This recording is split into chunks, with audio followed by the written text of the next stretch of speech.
really want me to do this? Want me to do the shing shing shing to them?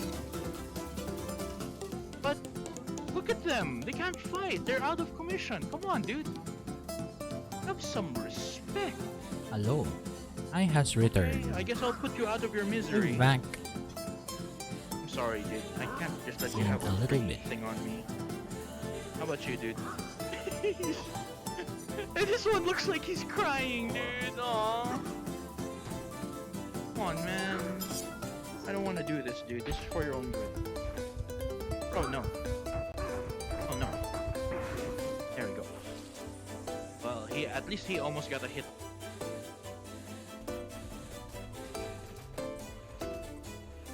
Someone get me some heal. Uh-oh. Where did I put that? Here we go. Okay, there's time stuff over there. Careful not to pick that up. Sit careful not to pick that up. It's fine. The bomb is there. Okay, here we go. Open the door. That's a lot of monsters. Can we close the door? Close Okay. the door. No. That Okay. did the thing. Now. I am going to use this weapon as if it is a nunchaku. Ooh, you like a nunchaku? This is the lawnmower technique. It is only passed down by the lawnmower clan. There we go. What you want?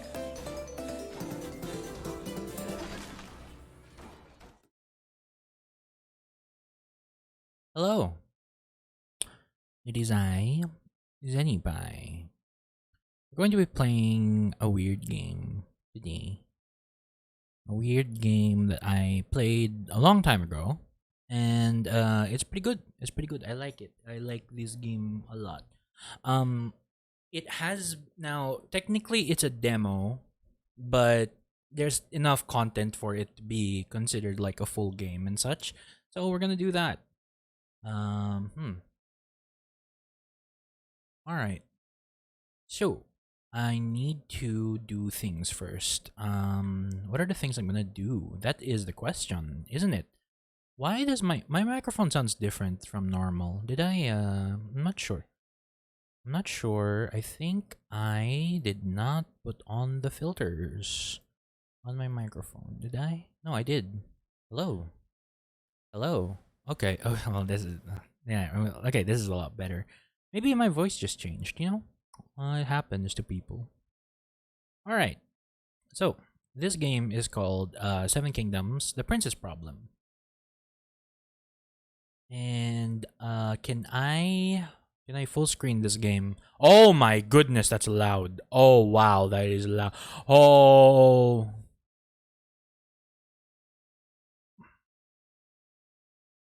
Oh wow. Oh, you know what? I'll do this. Then I'll do this. That is loud. All right. So, let's start with the game audio. Where's the game audio? Where you at? Game audio will be where is it? There you go. Okay, now you can hear it. And now game capture will be 7kpp. There we go. Alright, so a lot of this is gonna look bare bones and stuff, right? This is gonna look it's gonna look a little weird because it is a visual novel made in Ren'Py. I had thing. Yeah, so I had a I think it's better if I show my cursor for this game. Properties, show capture cursor. There we go. Oh, what happened? What happened? There we go. Excuse me? Why suddenly you're gone? Hello? Can you excuse me? Why suddenly you don't want to appear, huh? Maybe we do this instead. Wait. Okay. Well, okay, this is weird. It does not detect it as a... What if I do this? And then put you back to full screen. Okay. We'll do nothing. We'll do that. We'll do this. Refresh it. No! Why do you suddenly not work? Right, let's try restarting the game. Are you sure you want to quit? Yes.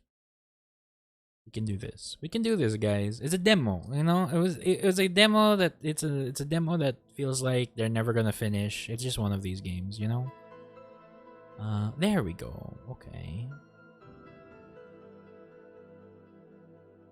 Wait, what do I do? Okay, and then if I full screen it, right? Ah, I see you don't like it when you're full screened. Don't like it when the game is full screened, huh? It is okay. So keep it.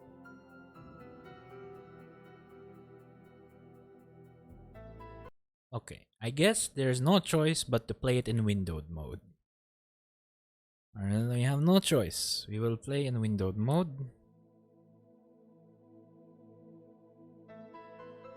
There we go. And then, can we not make we can make the window bigger at least, right? We can do this. Yes. There we go. Okay, that's as big as it'll get, I guess. All right. So, again, one more time. This is Seven Kingdoms: The Princess Problem. It is an Otome game. It's an Otome indie visual novel game that came out in like what, 2014, 2015. It was around the time that I had like a sort of visual novel phase.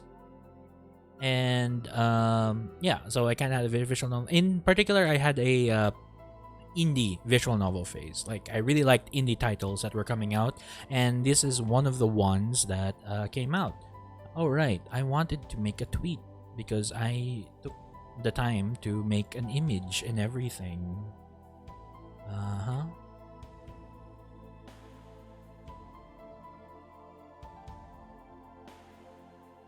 Okay, wait for it. And what an image it is. It is a pretty good image.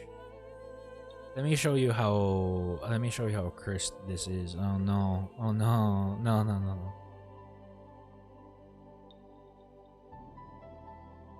Ba-ba-ba-ba. Wait. Bleh. Why does this always happen to me, dude? Just enjoy the sounds of all this stuff so far.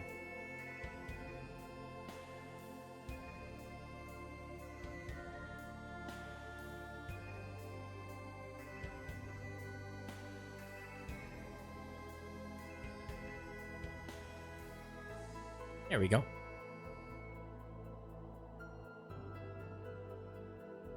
All right, here we go. So, again, here we go. Seven Kingdoms. Starto. We must begin with a story, a legend, even a fairy tale of sorts. Only this story, this legend, is a true one, an important one. For you in particular, one cannot begin until one knows what one has begun, after all. 100 years ago, the kingdoms were so soaked in the blood of never-ending war that they practically bled to extinction. One determined princess, Katia of Revere, through pure determination and wile, managed to bring all the young people of the kingdoms together at the mysterious Vale Isle. What's up, Ocean Master? How you doing? Thanks for stopping by. Hi, how's it going? What brings you to the stream today? Excuse me? After several weeks, the young people, having learned more about one another and believing in both Katya and the prospect of peace, refused to return to home and war. I'm doing alright, thank you. Today I am playing an old visual novel that I picked up back in the day. Instead, the Great Peace was born. How about you? How are you doing today? And to maintain it ever since seven delegates from the seven kingdoms are sent to the Isle for 7 weeks in order to arrange 7 marriages. The tradition of the Seven Summit was born, and for 100 years it ensured peace. But 100 years is a long time. Time to dull the memories of the cost of war and the sacrifices for peace. Katya is no longer alive to steward the plan she created, and the balance of peace has become a thin razor's edge. The kingdoms have never been closer to resuming the all-encompassing conflict that nearly destroyed them all. The stage is set for a new story, and perhaps a new fairy tale, perhaps a new legend, or perhaps a tragedy. It is your story, and it is not yet written. Your story is about to begin. As the game progresses, don't forget to check your page for detailed information on your stats, character, relationships, and access to your journal notes. Check your notes regularly to get updates on the story and more information about how to play the game. You are one of your kingdom's 7 chosen delegates. You have arrived to the mysterious Vale Isle, first by sea voyage, later by small barges, moving through high cliff, heavy mists, and breathtaking scenery. You're escorted by a strange silver-eyed servants into a large castle, made in part by great mosaics of colored glass. The surroundings are green and fertile, untouched by civilization. The grounds are covered in carefully planned gardens filled with beautiful flowers and exotic scents you have never seen or smelled before. The sun shines brightly, a light breeze plays with your hair, and yet it manages to be neither too warm nor too chill. The hallways are marble and polished to shine, the furniture plush and practically new. Finally, you are shown into a large room filled with every amenity you could need. Your escorts quickly disappear into the shadows, and you are left alone. Alone, save a strange young man wearing a crisp black suit with bright violet eyes, pale skin, and hair so fine and light it reminds you of the moonlight. He is incredibly handsome and filled with so much intensity, he practically glows with it. All of his intensity and attention are focused intently on you. Ah, you are here at last, my lady. My name is Jasper, and I have been assigned as your personal butler during your stay here at the Vale Isle.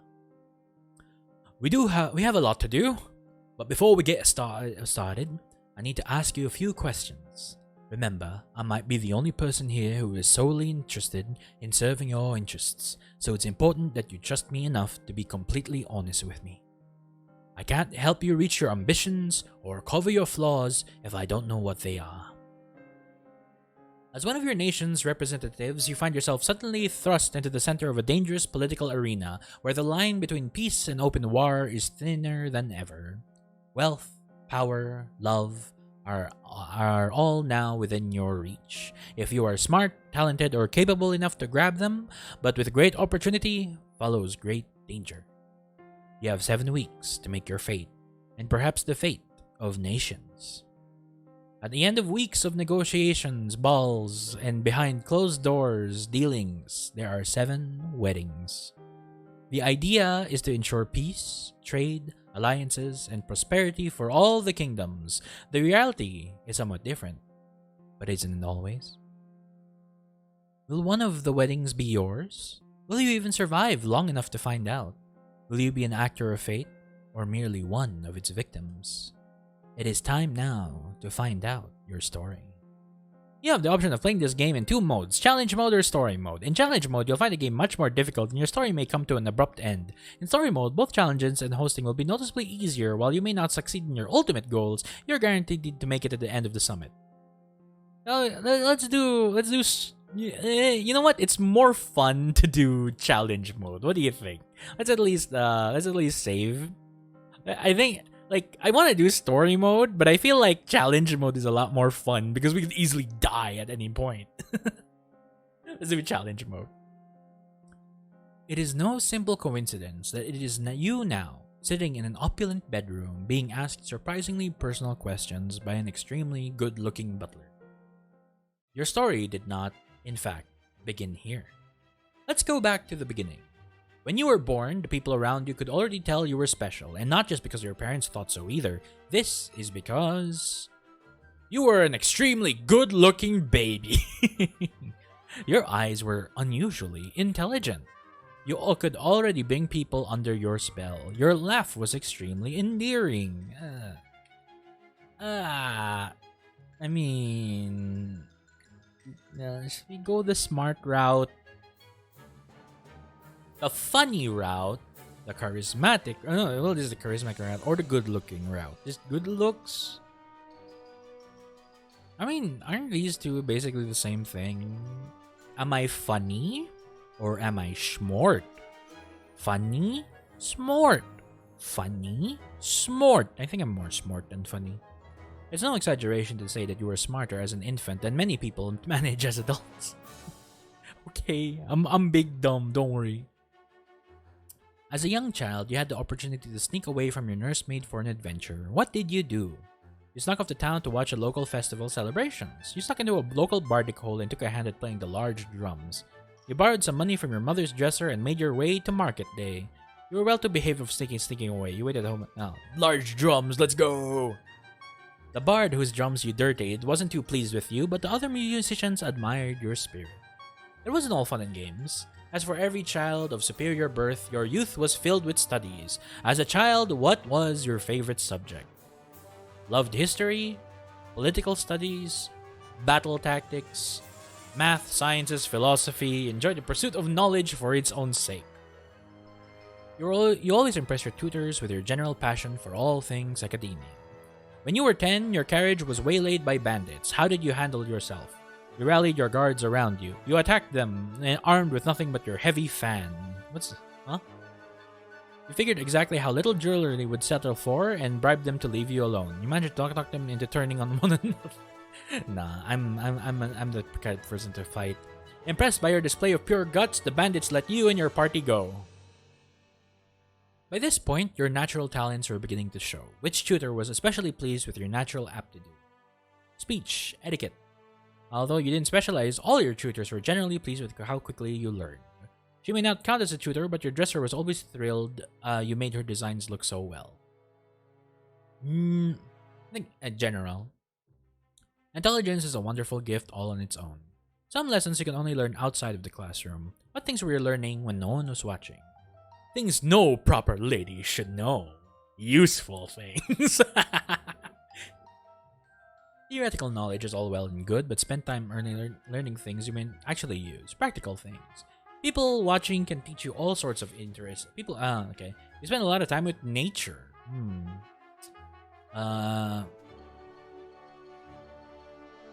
aren't gonna be one of those ladies who know how to saddle their own horse or start a fire. Speaking of learning, did you ever learn to defend yourself? Of course. What self-respecting lady in this day and age can't take care of herself? Oh, how unladylike. Of course not. I prefer to talk No, yes, I am a fighter. Very true, very true. When you were 12, you came across a wounded veteran begging on the street. How did you respond? Gave him all your pocket money. Gave him a few coins and went on your way. Yes. A few coins and went on. Out of kindness or merely a desire to look generous, no one could say, but you certainly performed as expected of one of your status. At 13, most boys find their female age mates about as tolerable as toads, but your parents asked you to impress the son of an important person and you succeeded. How? Quickly figured out the boy's rival wasn't managed to embarrass him publicly. Challenged him to a duel, stick style! You weren't just any 13-year-old girl with the right smile and the right words, you charmed the pants off him.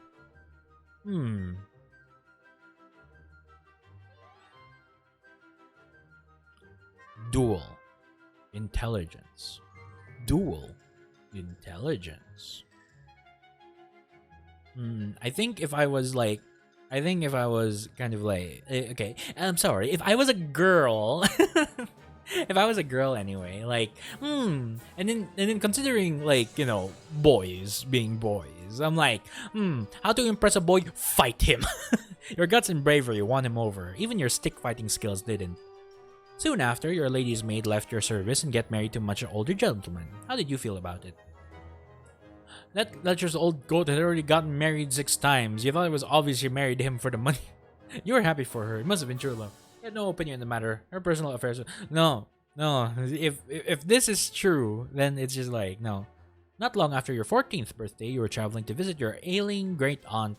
When you ended up in the middle of an angry mob of desperate peasants. Seeing the quality of your clothes, the mob focused their attention on you. How did you defuse the situation? You skilled user and dancing instructor and give the mob to sleep. Remember the location of abandoned estate? You suggested they go. You give them a rousing speech of power about power of taking their fate into their own hands.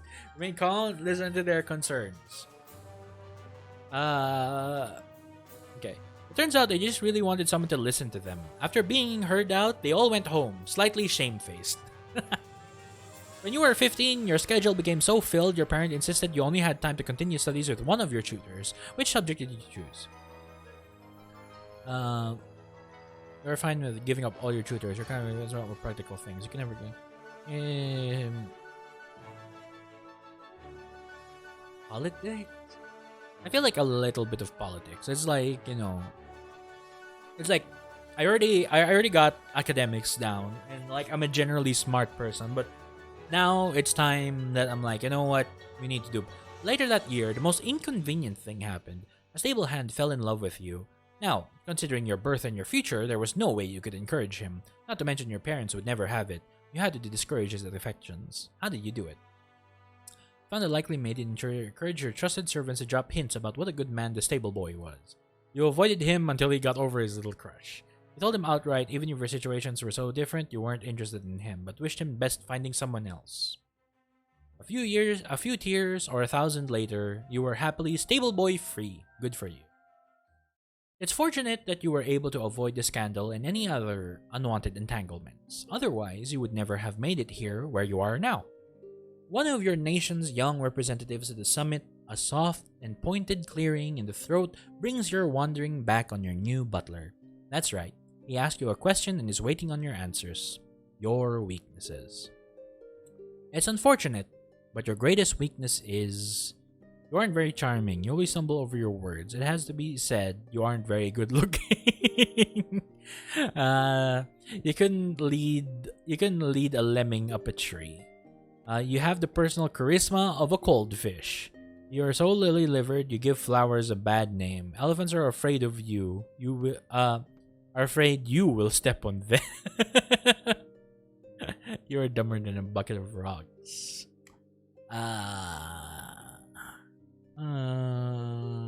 This is the only one that doesn't seem that bad. This is the only one that doesn't. You're intimidating.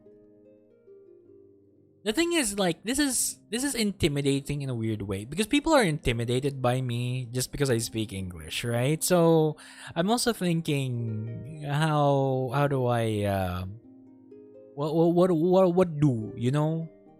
Like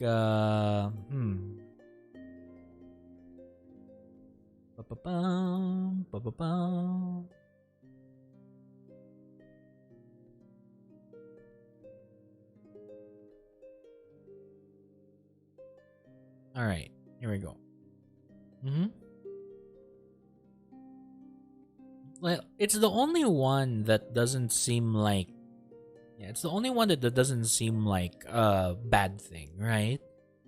Also, it is true that people are intimidated by me one way or another, right? So... Like, I can be charming when I need to.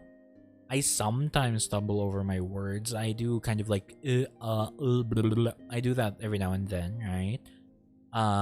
Maybe I don't know. I feel like I have pretty okay leadership skills. Again, I can be charismatic if I need to. I think I'm generally brave. I'm not that dumb. So I think I'm just intimidating, I guess. You are also, sadly, never very good at charming people. Speaking well, making yourself... Okay, true. Making myself look presentable, that's true.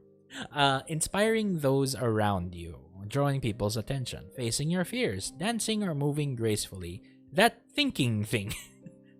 Let's see. I was not good at making myself look presentable.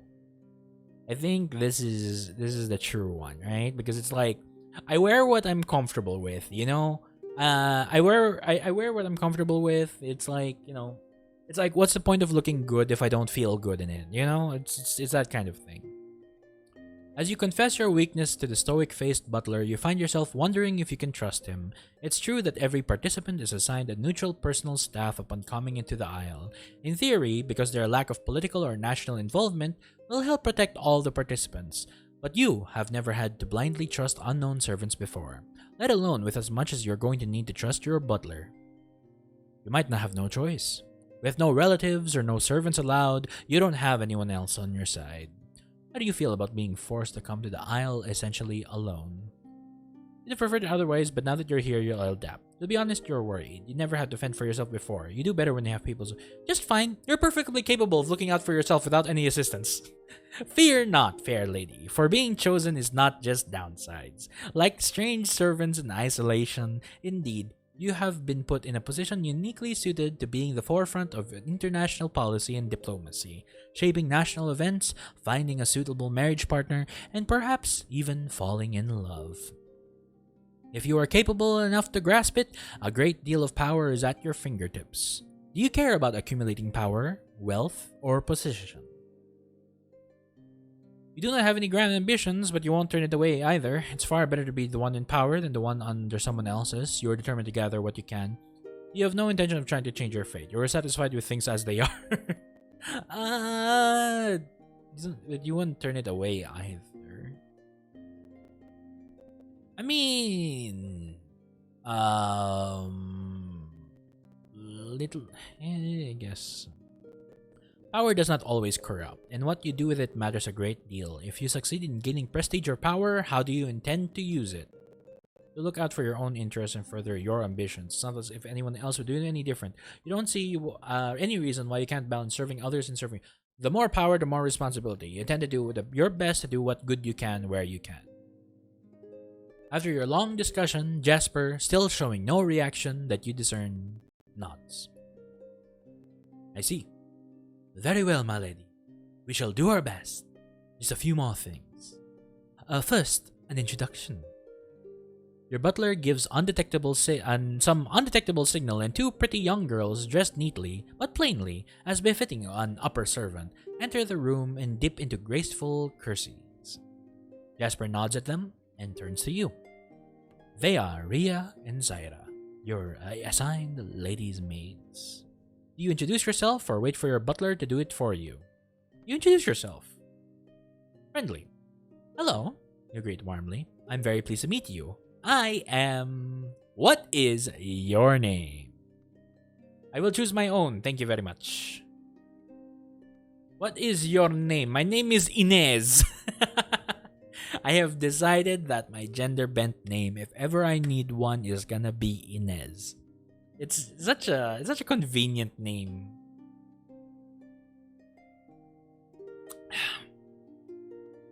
Yes, my name is Inez. And who are you? There are 6 possible backgrounds, plus 3 to currently unavailable backgrounds. How many have you managed to unlock? A minor lady with a scholarly bent. A court lady skilled at politics. Daughter of a notorious pilot. I am more than I appear. A minor scholarly bent. Lady Inez of GL. You are not in the least surprised that the maids don't recognize you. It's an entirely logical outcome. Your nation is one of the smallest kingdoms, and even within that kingdom, your house is much smaller yet. You would not be the least surprised if the Queen of GL, said to have memorized the entire genealogy of the GL's peerage, did not recognize your name. Truth be told, as it generally should, you aren't even supposed to be here, and you would rather prefer it if you weren't, actually. Before you dragged into this messy political mire, you spent your youth and time happily isolated in your family's small estate, engrossed in the studies of your family, strongly encouraged by ensuring you had some of the best tutors available. Those tutors could be very strict in the ways they taught, expecting you to follow certain patterns and habits exactly. Did you follow their methods? Yes, they were experts for a reason. One of the things you excelled at was debate. The art of debate is a hallowed practice in GL, and you were an excellent student. Consequently, you were frequently tested in it by tutors and peers. How did you win your arguments? By pointing out sensible conclusions. Your life was supposed to be more of the same, a quiet life in a comfortable home spent in study and learning. There was no reason to think that would change. No reason, that is, until your cousin got married. Your distant cousin, a lady from a much more important family, had been chosen to be one of GL's representative during the great tests 3 years ago and had been in training ever since. She was the one who was meant for a different life, for the messy emotions, the complicated alliances and political nonsense. And then, 3 weeks before she was set to sail, unknown to her family, to the court, and her friends, she got married. GL couldn't very well send a married woman as their representative, and years of planning was thrown into chaos as they desperately searched for a substitute. You, as an intelligent and respectable lady of GL, and more relevantly, the cousin of the person who created the problem to begin with, were selected. Unfortunately, you weren't exactly in a position to refuse. Not if you wanted your family to continue to receive the support from the crown and government officials that allowed them their life as respected scholars. So, in an instant, with no time for research or a proper amount of preparation, your life path was changed. It was certainly not the ideal situation, to say the least. Did you lack the preparation time bother you?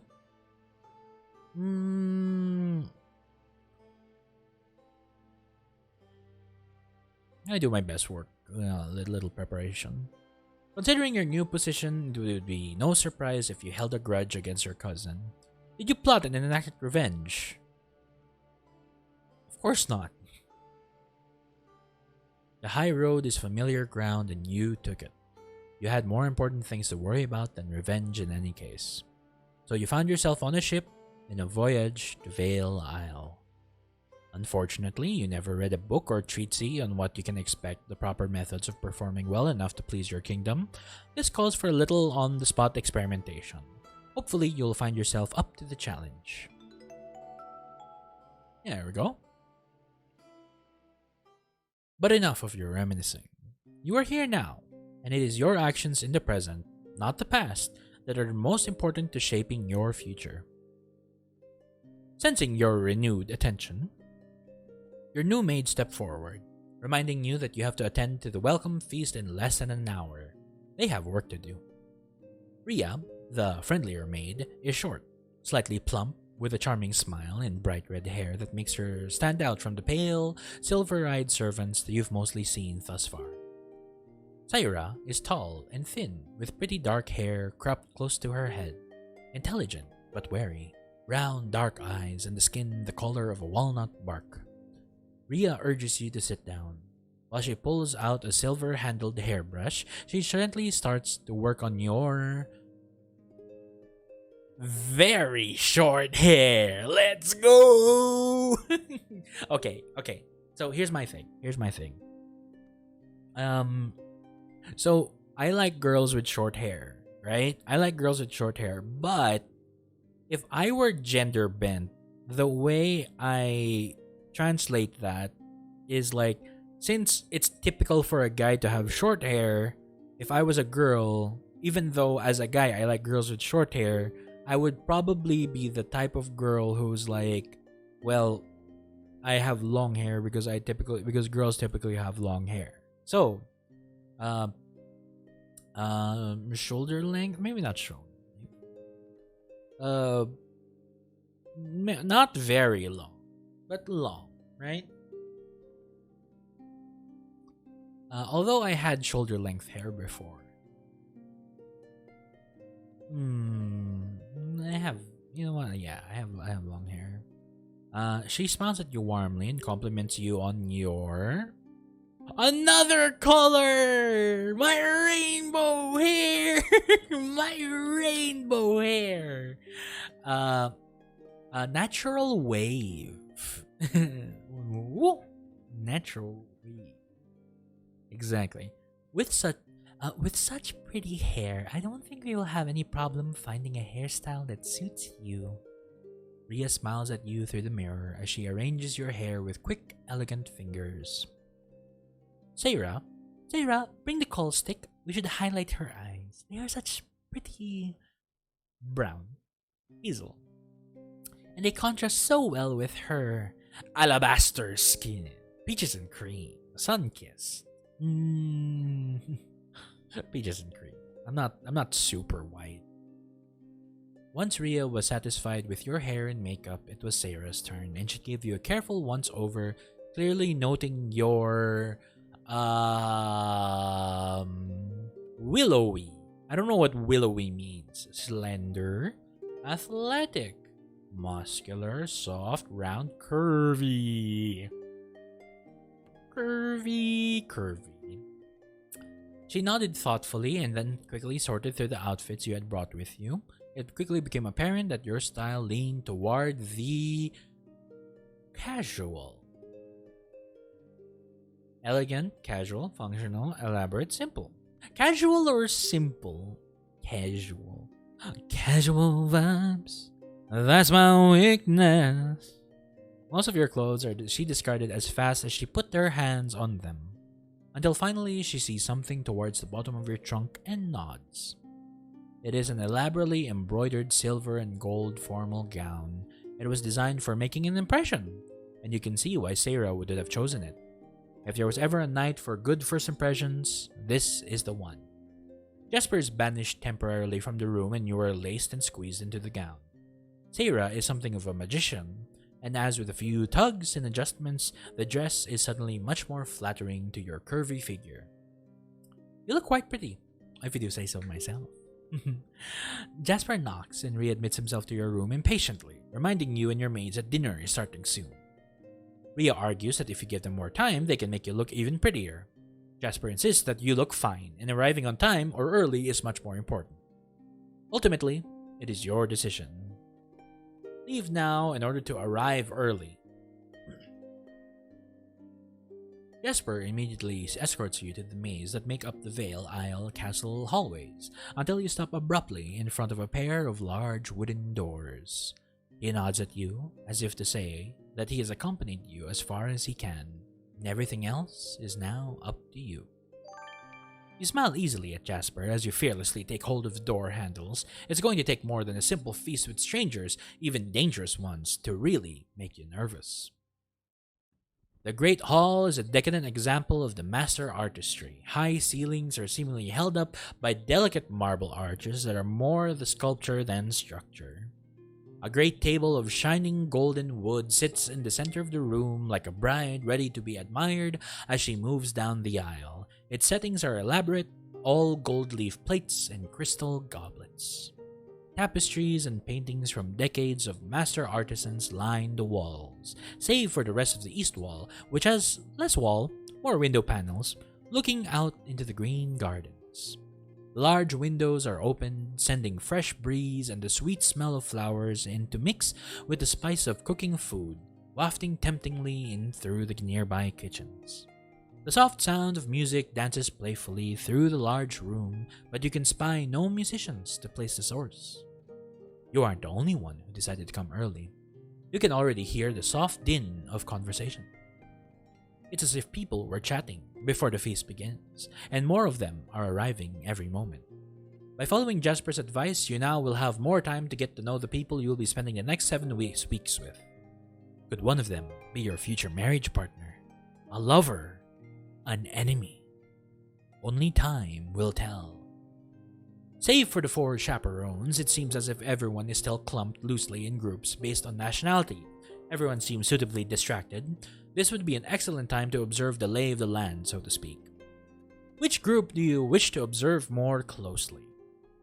The chaperones? The Scalt delegation? The Heist delegates? The Willen delegates? The Corville delegation? The Arlan delegation? The GL delegation? The Revere delegates? Oh, okay. So this is something that we can go back to. I will start with GL, but I will be right back. Where is this?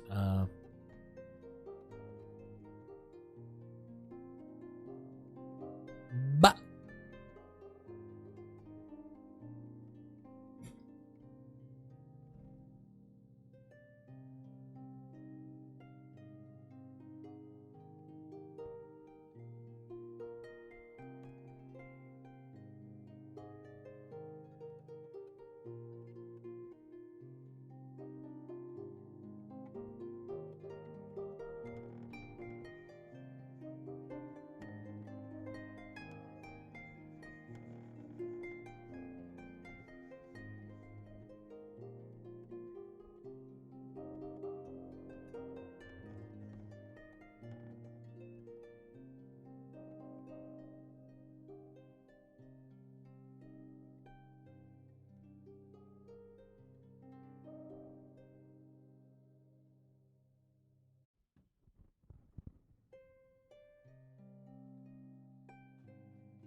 Hello, I have returned. Okay.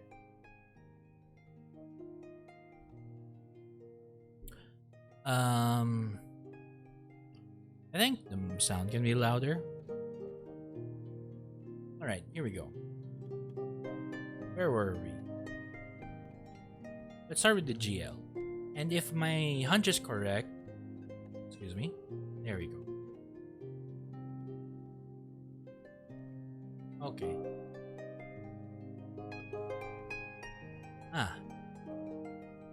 It is not in the least surprising that a group from your kingdom looks like they would be much more comfortable in an organized debate or in a classroom than here at a social event. So would, truth be told, as it should, you. Although you have to think that your fellow delegates would be more comfortable than you, they all willingly took and scored well on the tests in order to win their spot on the delegation.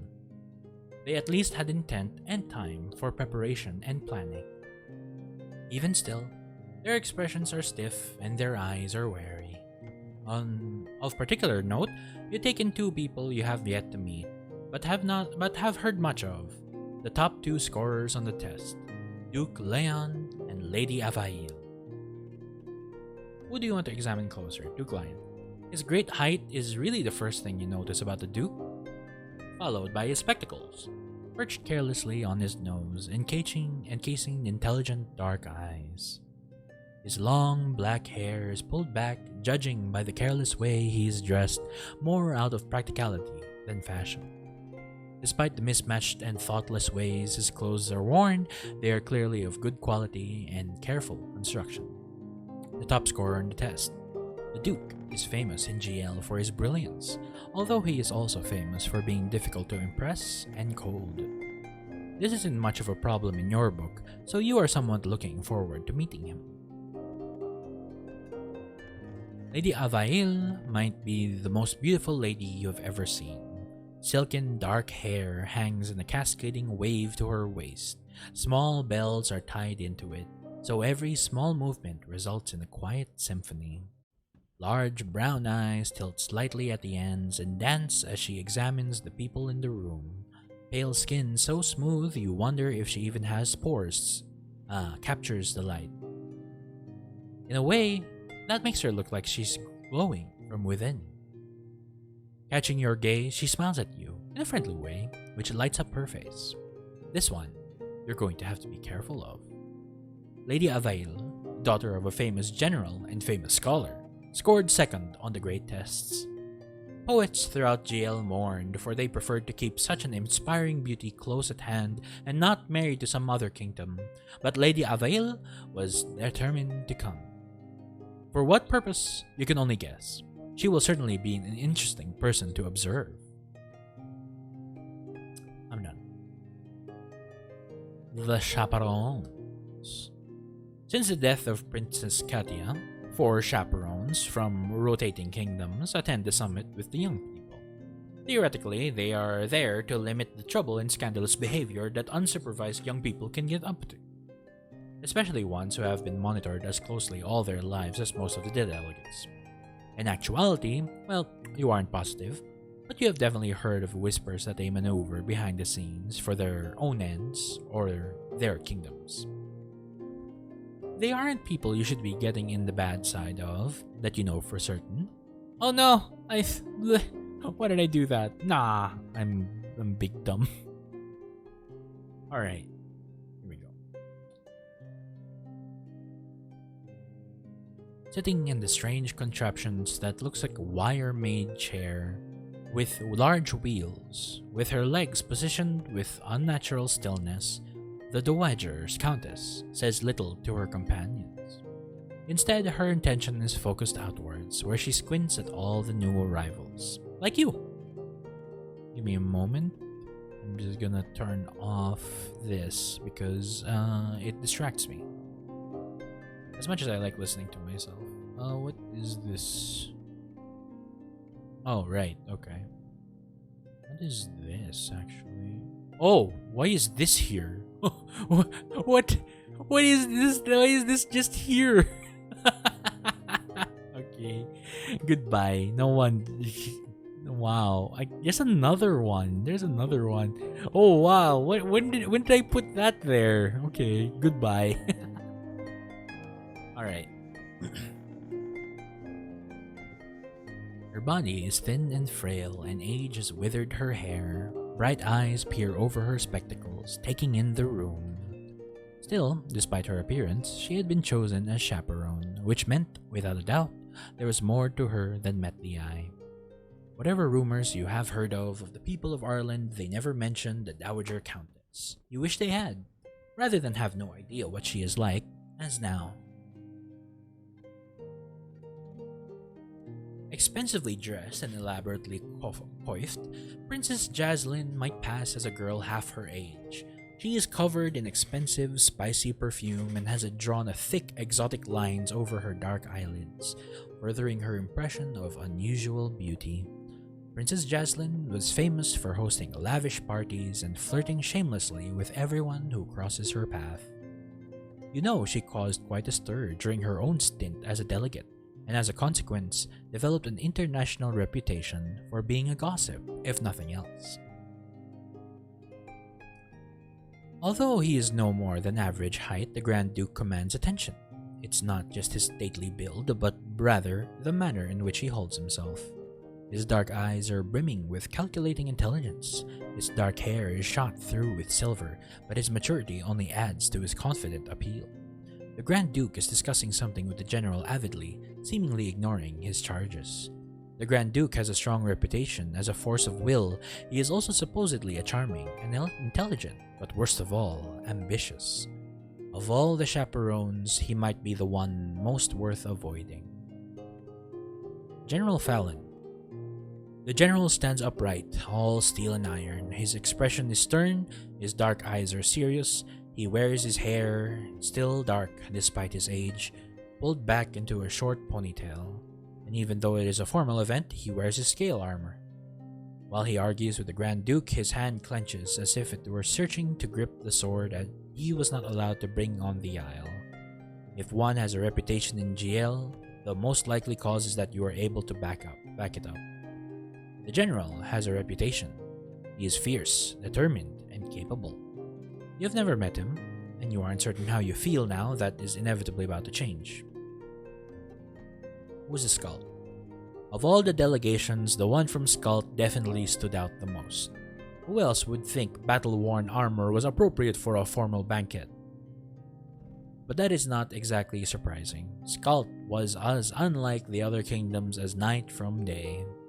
As a warlike matriarchy, where the women were the queens and warriors, and the men stayed home to raise the children, mend the crops, and pay worship to their strange gods, Skald wasn't exactly known for their manners.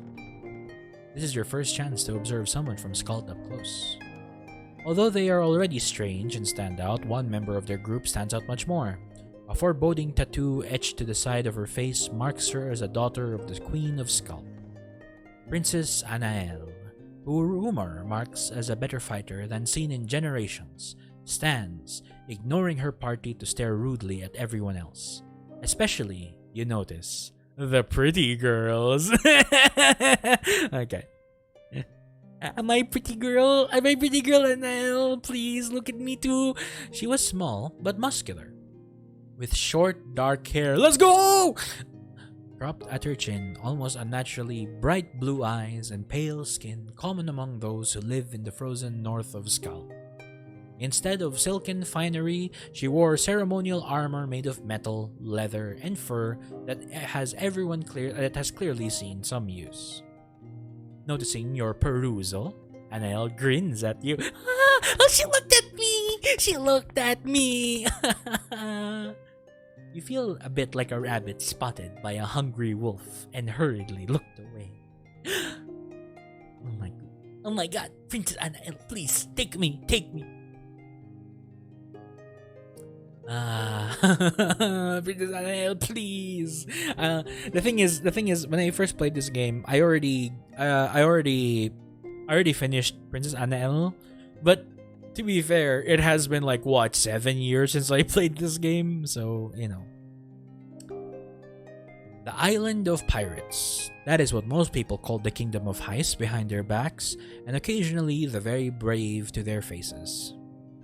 The small island nation housed a seemingly endless number of ships and brave and ethically questionable people to sail them.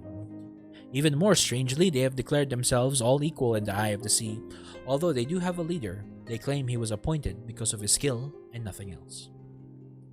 They are strange people, and you have heard nothing but rumors of their habits and piracy. Looking at them now, dressed in bright colors and in some cases very little clothing, talking too loudly and laughing even more so, you have a hard time picturing them as scoundrels of the sea. At the center of their small group stand two people who draw your notice in particular. The son of the leader of Heist, whom Jasper told you was granted the courtesy of Prince by the other nations. For the sake of clarity, if nothing else, and Princess Cordelia, a true princess, progeny of a match made several summits ago. Who do you want to examine closer? Prince Hammond! Hammond where? Alright. Prince Hammond, captain of the ship Blackwater, stands in the center of the group from Heist. He wears his sun-lightened dark hair in many braids, pulled back by a brightly colored scarf. His ears glitter of gold and gems, as both liberally dotted with earrings. The effect on his cocky grin is only heightened by his mischievous green eyes. He's wearing shockingly little. His open vest does little to hide his muscular chest. He wears brightly colored pants and an even brighter scarf belt around his waist. His obvious success of personality and commanding confidence make him seem much taller than he really is. Rumors of his fearless adventures have reached even you. He is supposed to be some sort of pirate prodigy, a genius captain in charge of his own ship practically since birth. And although power does not pass from father to son, all rumors point to Hammond taking over from his father where the latter is ready to retire. Still, please remember, he's a pirate and can't be trusted entirely, if at all. Ooh, give me Princess Cordelia. A pretty girl with light brown hair and big brown eyes stands out from the rest of the Heist delegation, in large part, you have to admit, because she's the only one fully dressed. She wears an elegant formal gown and stands silent, her polite smile growing strained as her cousin grows more animated in whatever story he is telling. You are surprised to see someone so demure and well-mannered among the pirates, but it's clear she doesn't exactly fit in. She probably hopes to marry and enter a different court. Who were the well-in delegates? Oh no! Relationship. I am Lady Inez of GL. We are unattached and unentangled. We have 50 gold to our name, and we have 13 time. I don't know what that means. Journal. Choices. Okay. You can. Oh, that's useful. That's useful. Skills. We are very intelligent. Look at that. Look at how intelligent we are. We are somewhat charming. We are somewhat eloquent. We are somewhat kind of beautiful. We have okay leadership, self-defense, and stamina. We are not manipulative at all. We are pretty courageous though. We have a wee bit of elegant grace, and we have some sort of poise. We have no cunning and no insight. We trust everyone. We have a bit of persuasion, likability, quick-wittedness, defensive instincts, interpersonal insight, but most importantly, book smarts.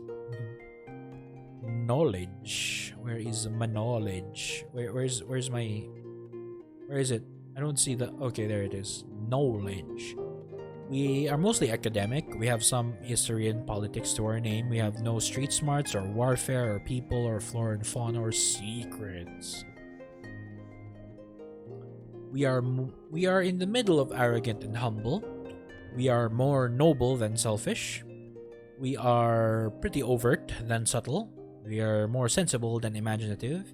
We are more social than... Oh, we are kind of half and half on introvert and social. That sounds about right. We're more autonomous than... Yeah, we're more independent than dependent.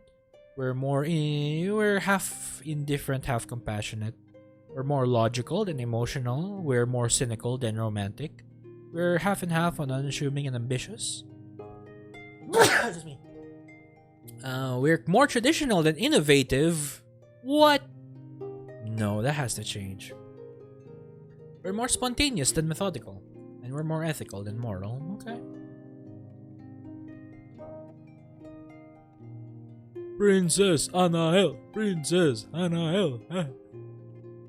Princess Anael, where are you? I do not care about anyone else.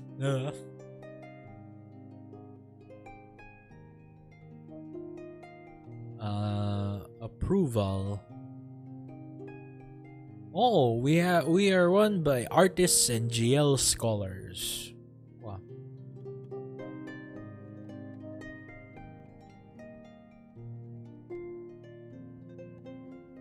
Return. There we go. Okay. Where the Welland? Of all the countries, Welland is famous for being the most moderate. They are not the most conservative, like Ireland, or the most liberal, like Heist. They are of strong traditions and even stronger religious faith, but they adapt well and are excellent negotiators. With everyone, that is, but for Skull. They're neighbors. Their philosophical and religious differences are too great. Things have been tense on that border for years now. The delegates themselves are proper, finely dressed, well-mannered. Of particular note, Prince Lyle, the heir to the Welland's crown, and his younger sister, the famously good-natured Princess Penelope, stand carefully watching the entrance of all the new delegates. Who do you want to examine closer? Prince Lyle is extremely handsome, with brownish blonde hair, hazel eyes, and a simple, elegant style that highlights his thin build and lengthens his average height. The way he surveys the room is both thoughtful and intelligent. Prince Lyle is often touted as an example of a perfect heir, serious, thoughtful, and considerate. He tends to win over any visiting diplomat. The perfect prince has no scandals or misadventures to speak of, and has given his royal parents no reason to be concerned over him. Apparently, his greatest ambition is to do what is best for his kingdom and his people. Whether anyone can truly be so perfect, we can't say, but it might be interesting to find out. Princess Penelope stands with a natural grace, showing off her elaborate silk gown.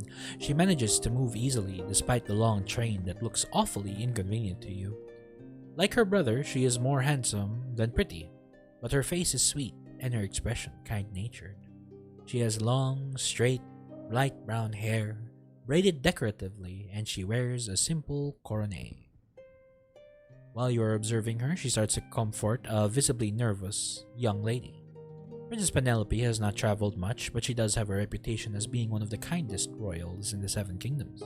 Unfortunately, in current political climate, kindness isn't going to take anyone very far, except perhaps taken advantage of.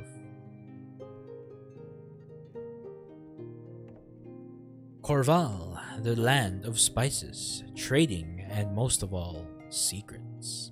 No one is sure what goes on in the infamous Corval court, but everyone agrees whatever it is, it must be interesting.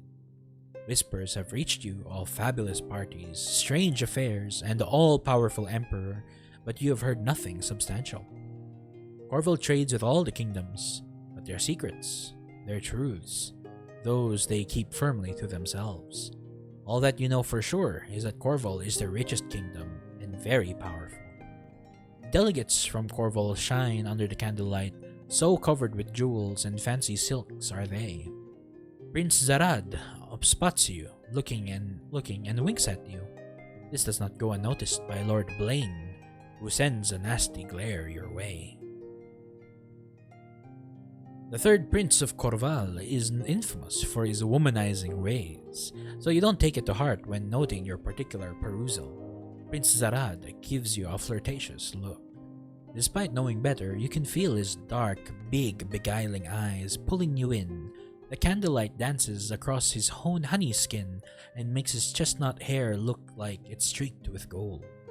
His tall, toned frame is covered from top to bottom in fancy silks and jewels, but the way he moves makes it clear he views them as annoyances, not baubles to be shown off. He has a natural cat-like grace that can't help but make you feel a little nervous. Don't know much about the mysterious Prince of Corval, merely the rumors about his flirtatious and superfluous nature. Still, like most things from Corval, it is best to assume he is more than he seems. Currently, the most notable for the nasty looks he is sending in your direction, Lord Blaine is handsome and primped. His dark hair is carefully oiled, his clothes have clearly been well tailored to enhance his looks. But there is something about him that leaves you with the strong impression that he is spoiled, entitled, and used to getting his way, and it's not just because it's clear you are on his bad side either. You have never heard of Lord Blaine before tonight. With everything going on and all the important people in the room, you might not have noticed him at all, were he not so busy staring eye daggers at you. I'm done.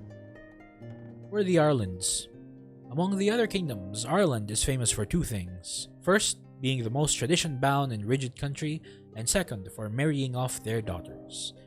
Ireland princesses have consistently married into every royal house throughout history, even before the start of the 7-year summit all those years ago. This year, there's no princess to marry off with a delegation. Instead, there are a handful of fresh-faced minor nobles, each one more forgettable than the last.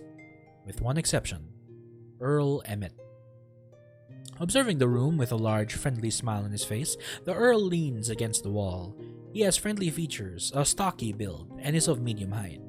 His hair is an unruly mop of golden curls, his complexion more ruddy than anything else, and he has paid no attention to his appearance whatsoever.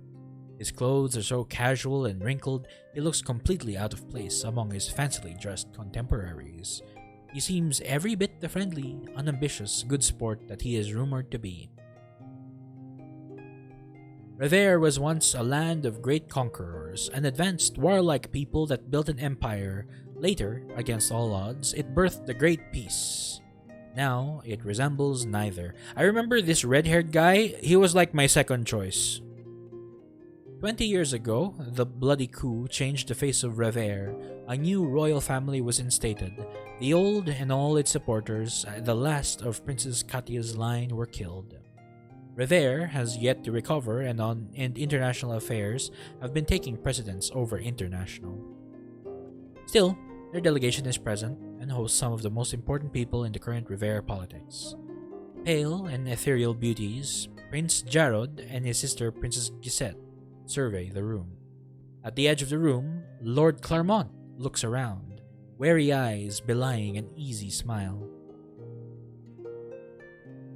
Tall and thin, with white blonde hair and pale gray eyes, Prince Jarod seems more of a fairy from a story than a handsome man.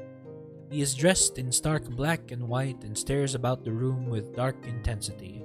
When he catches your eye, you stand there frozen for a moment, caught by his attention. The heir to Revere. He is also one of the most powerful people at the summit. Anyone who marries him can count on a future as the queen of one of the largest kingdoms. The rumors that surround the new prince and his family are all dark, but that's not necessarily a reason to stay away from him. Princess Gisette looks like she was made from moonlight. She has a long, silver blonde hair, purple blue eyes, pale skin, and a sharply angled face of a chiseled perfection. She has all the beauty of a masterwork sculpture and all the warmth of the same. Her elaborate gown is tight and expensive looking. She is small enough that you feel a strong wind might knock her over. She half smiles at the room, only to widen into a large, seductive smile when she meets the gaze of any of its residents. Despite her inviting expression, something about her leaves you feeling cold. You haven't heard much of her, in particular just whispers that she, like the rest of her family, will go to frightening lengths to preserve or gain power. It is subtle, but it seems as if Lord Claremont is distancing himself from the rest of the Revere party as he carefully watches everyone enter the great hall. He is carefully dressed in dark blues that suit his dark tan skin and match his dark blue eyes. His hair is mussed where he clearly just ran his hands through it.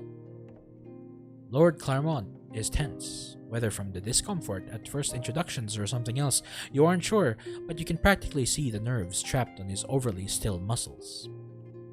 Unlike his royal counterparts, you haven't heard any rumors about Lord Claremont at all, but you have to have some suspicions about anyone who has the favor of the current Revere royal family. I'm done. And now I will save my game. Well, that took an hour of just reading. Okay. I'm finished observing. Being prepared is half the battle, and now that you have learned everything, you can simply, by observing, it's now, you learned everything you can simply by observing. It's now time to do something a little more active, certainly more dangerous, and possibly more frightening. Oh joy. Before you have a chance to do more than take a few more steps into the Great Hall, Princess Annaelle, let's go, comes happily stomping over to your side and grins at you. Lord Blaine trails behind her like a neglected puppy. Hello, Lady Inez. I am Annaelle. You can call me Anna if you like. How do you respond to her greeting? Friendly. Hello, Anna. Yeah, you can just call me Inez. Anna's grin grows wider. You can tell you made her happy. Lady Inez is a name most mouthfully. Is there something else I can call you? What would you like your nickname to be? In. You can call me In. You could just call me In.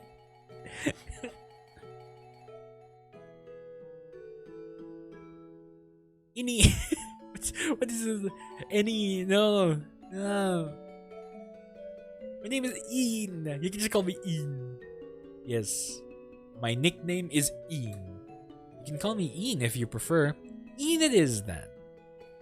Annoyed by your exchange, Lord Blaine smiles as charmingly as he can at the princess and subtly, physically inserts himself between the two of you. You look so utterly charming in that armor, princess. Truly, it suits you. Anna blinks at him several times, like he just confessed that he turns into a cat every night and chases unsuspecting toes through the streets. You? She finally barks at him. Go away! What? He stutters, shocked. Go away, I'm not interested in you. Shoot!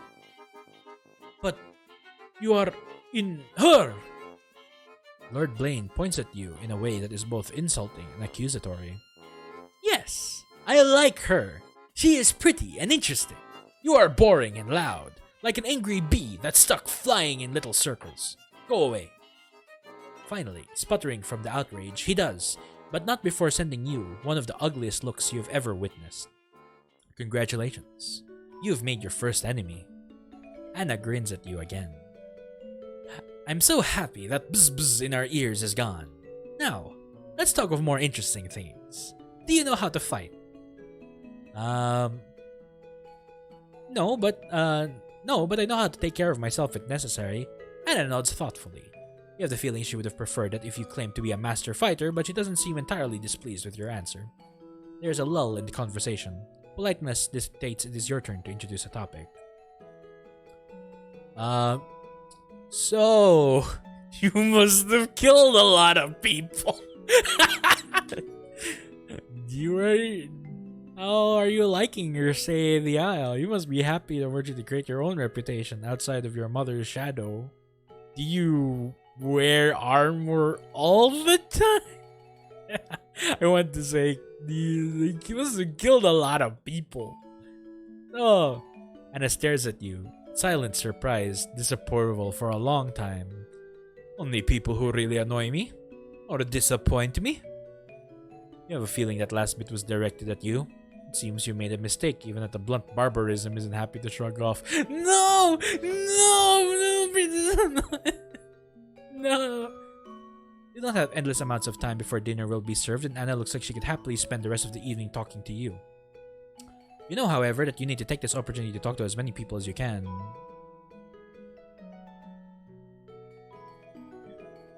It has been lovely talking to you. Anna frowns at your use of pretty words but nods agreeably, allowing you to move away. No! Princess Anna! No! She hates me! You're now free to engage anyone you like in conversation. This will be your only chance to make a first impression. Who you talk to and what you say could have major impact on your future. You should think about it carefully.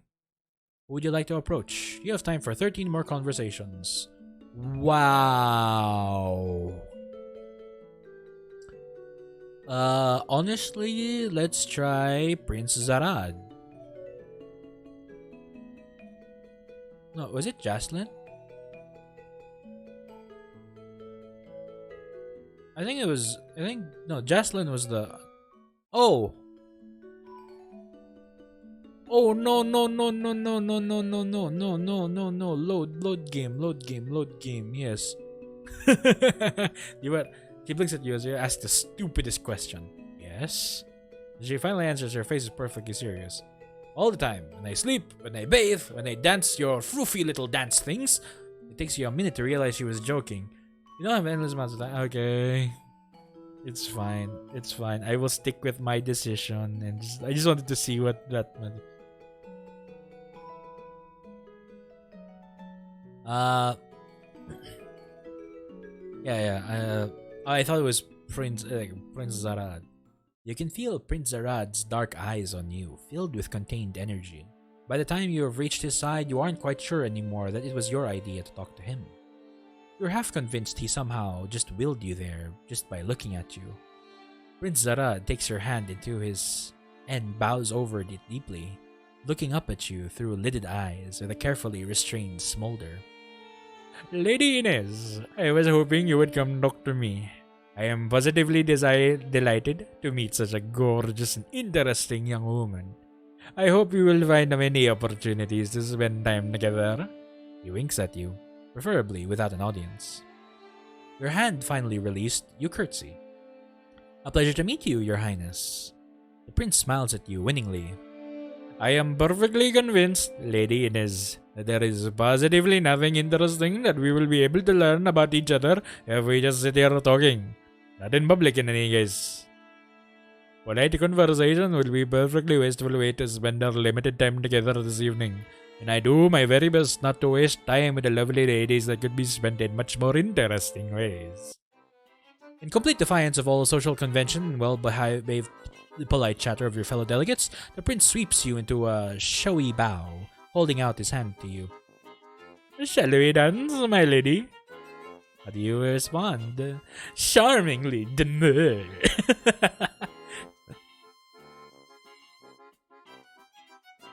You smile brightly.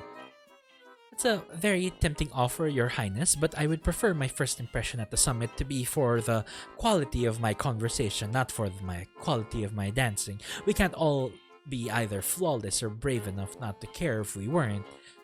You are being too modest, Lady Inez. You have already made your first impression. and it wasn't with your conversation or your dancing.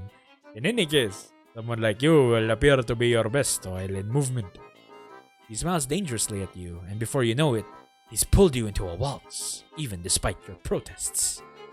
As you fear, the ridiculousness of waltzing in the middle of the room is drawing curious and in some cases judgmental stares your way. You tried to pull away, definitely displeased that the Lord Prince ignored your wishes and forced you into this dance, but he simply pulls you closer, smiling intently at you. Since you are now uncomfortably close, you can hear the breath against your ear as he whispers outrageous compliments and flirts with you shamelessly, all while leading the waltz so masterfully. Even if you weren't a good dancer, he would make the pair of you look graceful. How do you respond? In the same flirtatious tone, return his compliments with friendly insults. You smile charmingly at him, and in a light, almost seductive tone, proceed to outmatch outrageous compliment with outrageous insults. He compliments the color of your eyes, you compliment his ability to lie with a straight face, he compliments your dancing, you mention your wish you had worn iron shoes. Not in the least offended, Prince Zarad grins at you. You clearly surprised and pleased by this turn of events, and happily proved you were no pushover, earning some respect. The music stops, having reached the end of the current song, and so the prince ends your dance with a great flourish, bowing over your hand and giving it a light kiss. Thank you for the delightful dance, Lady Inez. I know very much look forward to getting to know you better in the coming weeks. How do you respond? Smile and agree politely. Smile and say everything is proper and polite. The prince winks, releasing your hand and straightening. The prince certainly lived up to his reputation as a flirt, but you get the feeling there's more to him than how he behaves. It might be intriguing, if it wasn't so dangerous. In any case, it's time to talk to someone else now. I'm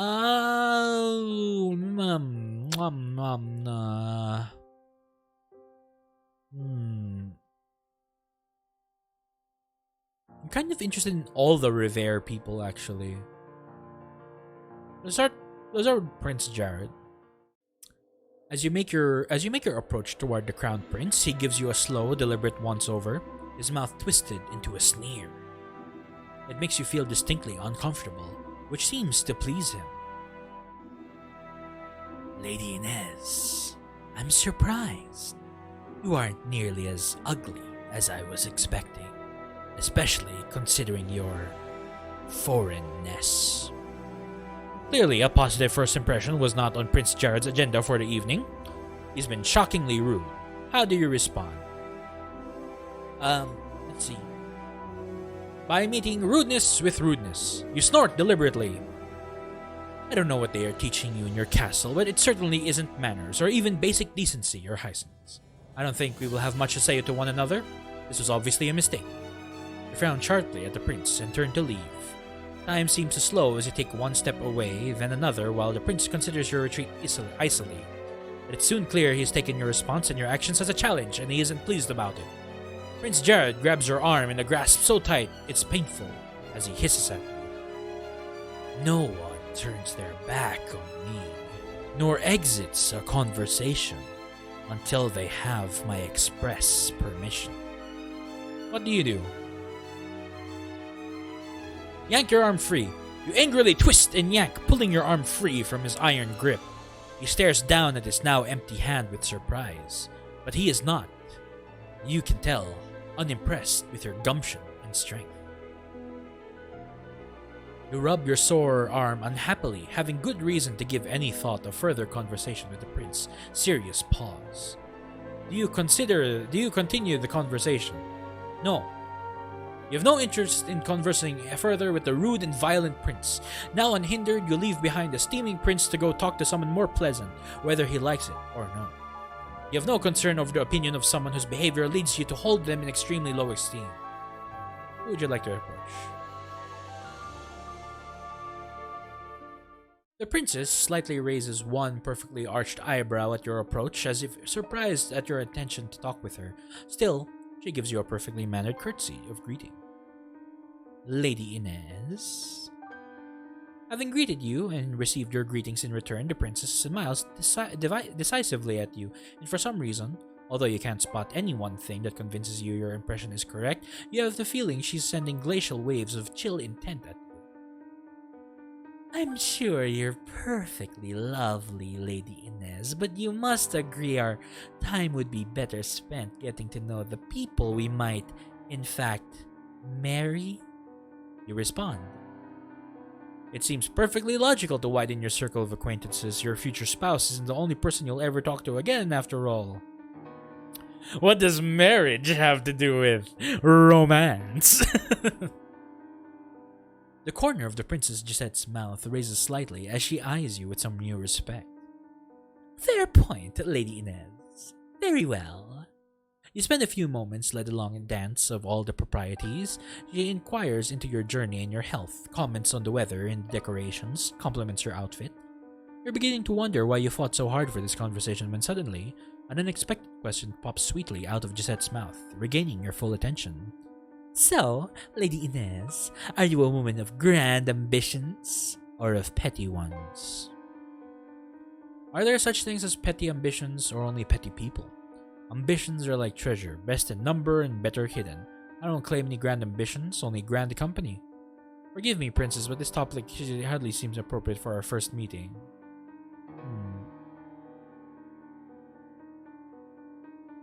She laughs pleasantly, as if you've just told a grand joke, but you are pleased with having found the answer that gives the princess no insight into your true nature, is unobjectionable, but also sounds like you are giving a true opinion. Princess Gisette smoothly transitions back into innocent conversational waters, and almost against your own will, you find yourself relaxing under sunny smiles and encouraging responses. It is almost a surprise, although it shouldn't be, when she once again asks an unexpected question in the same light tone she used to inquire about your hair care regimen. Lady Inez, I'm sure you've heard of Revere's recent troubles, the unfortunate business of the displeased peasants. I'd be very grateful if you would favor me with your opinion on the matter. These be dangerous waters. It's best to be careful how you tread. It's unfortunate that peasants must suffer for the disagreements of the powerful. Clearly, the peasants don't know their place. I fully support your family. Clearly, the peasants don't know their place. I fully support your family.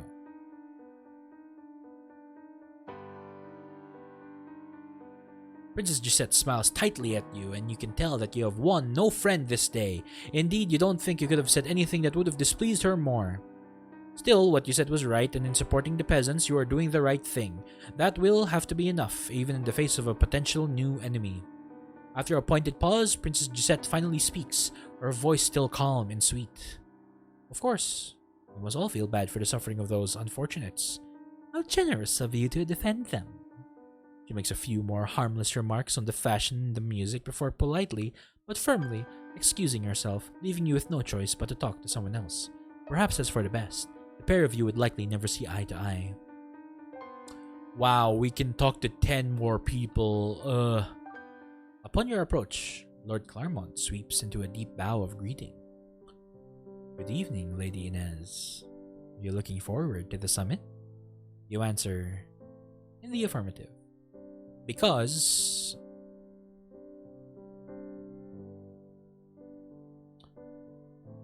the chance all meet all these new people. You've always been a bit of a social butterfly. 7 weeks of nothing but no parties and social events, and an endless and endlessly fascinating group of no people sounds simply wondrous to you.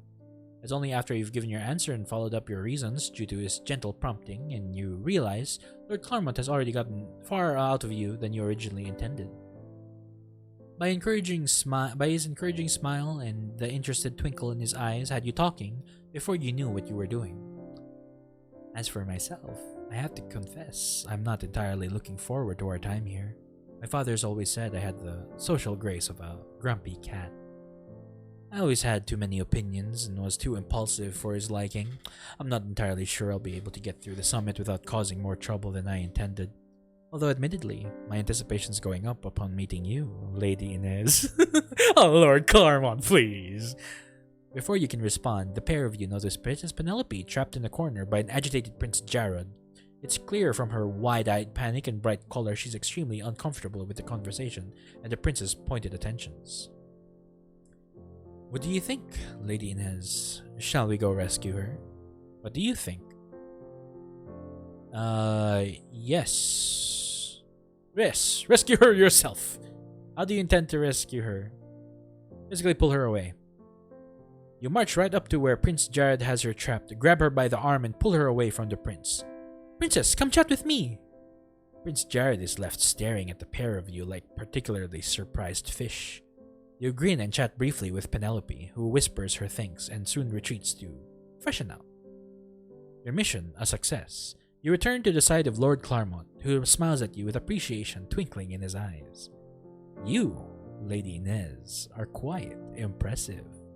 I declare myself all admiration and a happy man indeed to have met you. He takes your hand and bows over it gallantly. Oh, it's nothing. It's nothing, blush. On the contrary, it is quite opposite of nothing, which is a far more rare thing to be found among our contemporaries, you might think. It is a great pity. Lord Claremont gives you a regretful smile as he even more regretfully releases his light grip on your hand. But I fear duty and responsibility call me away from your side, at least for the moment. Until we speak again, may the opportunity come quickly. Oh, Lord Claremont, please! He bows again, as if you say your goodbyes. Despite all his protests and regret, his stride is swift and purposeful, as he walks away from you and does not glance back in your direction even once. Who would you like to approach?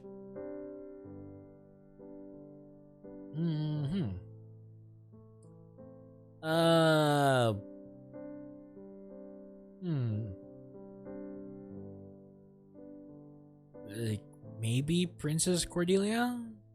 Well, we did rescue Princess Penelope a while ago, so that makes sense. Princess Penelope stands nervously in the corner, smiling too widely at anyone who happens to meet her gaze. As you approach, she lights up, happy that someone came to talk to her. Lady Inez, very pleased to meet you. I was hoping you would come talk to me. I very much hope we might grow to be friends, despite being from different kingdoms. Oh, but I'm talking too much, and I certainly shouldn't put any pressure to you to be friends when you've only just met. I hope you'll accept my apologies. Princess Penelope stumbles on her words and blushes in her embarrassment. Clearly, she's nervous. What do you do?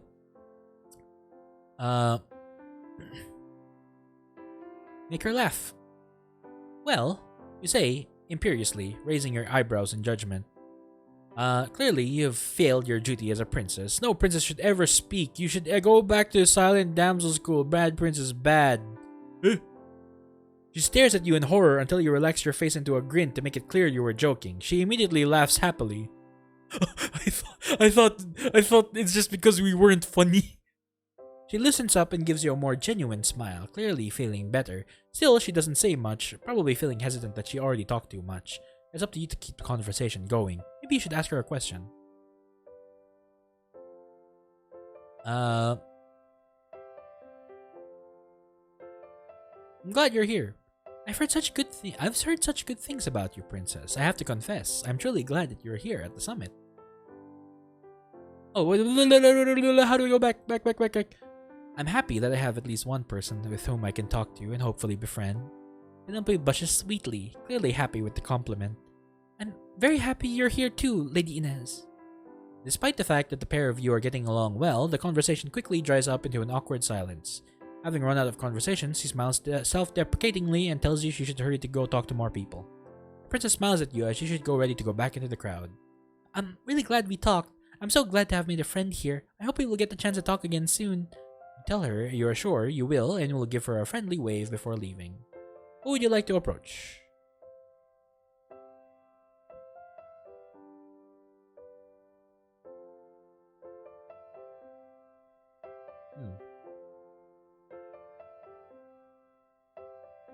Huh.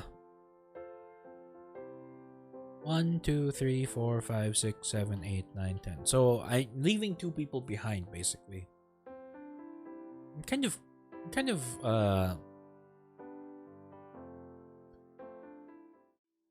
Lady Inez, I'm very pleased to meet you. Princess Cordelia smiles at you softly while managing a graceful curtsy at the exact right height and length for someone of her rank to someone of yours. How do you greet her in return? Routinely. Good evening, princess. I trust you are well? She answers appropriately, neither of you knowing any more of the other after your greeting than before.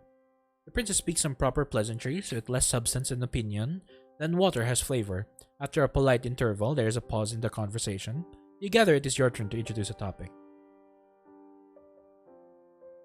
You spent a perfectly pleasant interlude discussing the feast, from decorations to the smells to the guests. You didn't learn anything interesting, either from or about the princess, but at least you're fairly certain you didn't offend her either. There's a brief pause in your conversation when the princess takes to her cue to ask you a polite question. How was your journey to the Isle, Lady Inez? Uneventful, I hope. Much more than yours, I'm sure. Didn't you sail here in a pirate ship? It's very pleasant, thank you for asking. And yours? Who would hope for an uneventful journey? Aren't eventful ones the best kind? Honestly, I spend most voyage terribly seasick and like drunk sailor, okay? Princess Cordelia smiles tightly. I imagine that is a matter of taste. You chat politely together for a small while before Princess Cordelia smiles politely at you and excuses herself. Good manners dictate that she not spend more than a few minutes in conversation with you, and if you've learned anything by talking to the princess, is that she has excellent manners. Okay. Should I go with the pirate? Why, Lady Inez, look at you! Waltzing right into the lion's den, as they say. Didn't your parents ever teach you better than to taunt a pirate by putting treasure right in front of him and expect him to remain well behaved? This is definitely not the sort of conversation you're used to. While you struggle to figure out the right response, he winks mischievously at you. I meant you. The Prince of Pirates clarifies just in case you were confused. A true treasure indeed. It'll be an interesting few weeks. That is, for certain. You have a feeling that getting the upper hand in the conversation with Hammond of Heist will be as easy as winning against him in a ship race. Clearly, it's not just his ship he is used to steering at his whims. Quite the party, isn't it? Hammond asks his question before you have the chance to recover from his odd greeting, sweeping the room with his amused gaze. You think they'd have better ways to spend their time than come up with all this? There's nothing compared to the parties. They're the parties I throw. It's not a party until someone's passed out drunk. You surprise the pirate prince into breaking out into loud laughter. He hits you enthusiastically on the back. It may as well leave a bruise. Truer words have never been spoken. Were it any other party, I'd offer to raise you for the honors. Unfortunately, have to represent the nation and all that. A drinking contest next time, perhaps? Prince Hammond leans forward until his face is barely inches away from yours and whispers, his husky voice entirely serious, into your ear. There is nothing worse than being on your best behavior, Inez. Entertain me, he proclaims at a normal volume, his solemn face transformed into a cocky grin.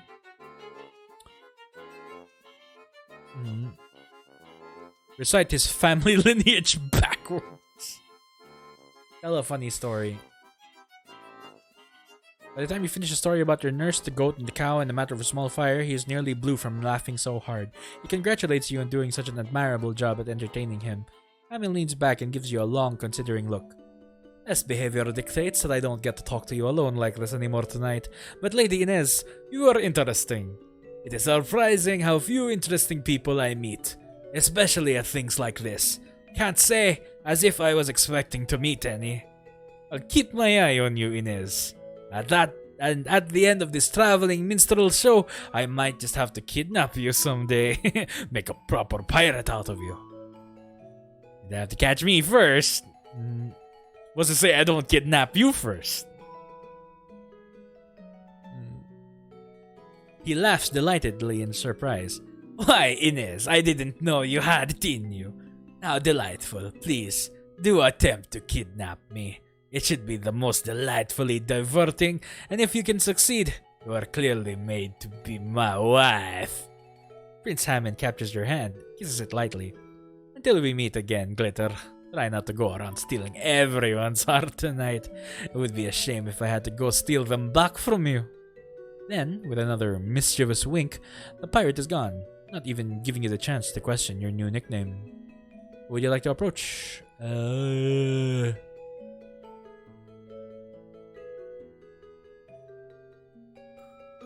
Lyle? The prince bows formally as you finish your approach and greet him. I'm afraid you have the better of me, my lady. Whom do I have the honor of addressing?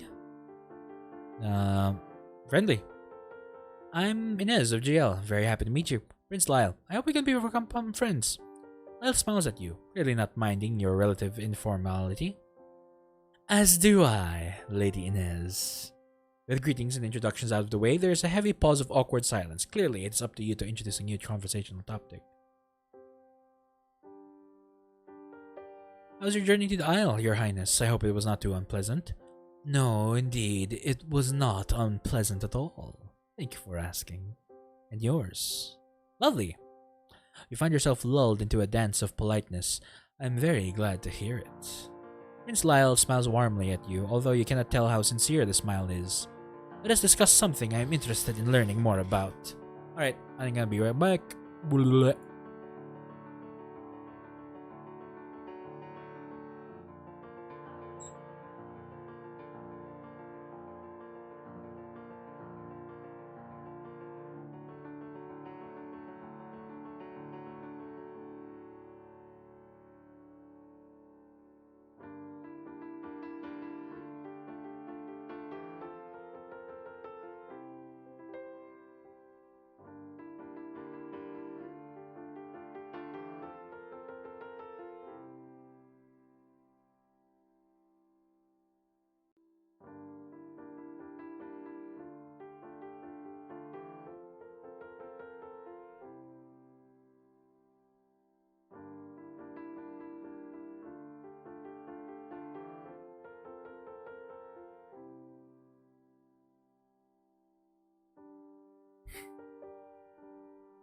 Alright, this was short, but I actually have to go for now.